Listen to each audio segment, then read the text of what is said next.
WWB files released 103.22 milligrams per... Nah, bro, please shut the fuck up, man.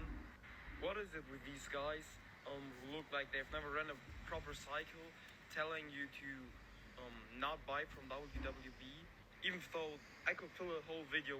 I mean, it's pretty simple. I mean, we address a few things. For the starters, if you watch the entire video, I can't actually like link it like the way you normally would, where you stitch, because he's turned that off. I don't know why. Maybe he's not open to the proper dialogue, but he really goes down the route of talking about sterile, and he's talking about how, you know, you'd have to worry about things being sterile, whatever. Not in the sense of, obviously, you don't want something bad to go into your body, but trying to make my entire argument about something where apparently I believe it's being cooked in a bathtub and it's not hygienic or something like that, and you're going to get sepsis.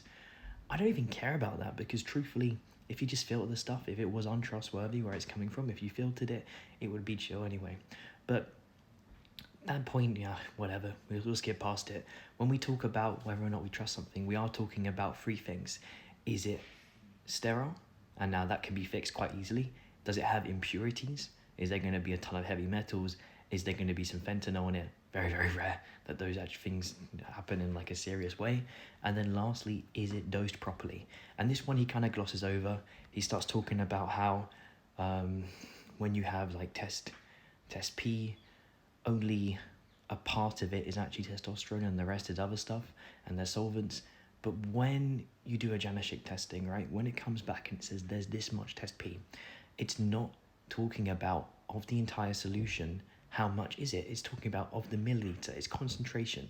If you watch this guy's video, you just see that he doesn't understand at all how this stuff actually works, because otherwise he'd understand that something saying 100 milligrams per milliliter when it's supposed to be 200 doesn't mean that it's only slightly underdosed and that there's a bad batch. And this guy keeps going on and on and on and on about how outliers happen and how every now and then there's something wrong. But when that happens, the batch itself, that gets sent off, that gets tested, and they choose to end up selling it. They choose to ship it to people.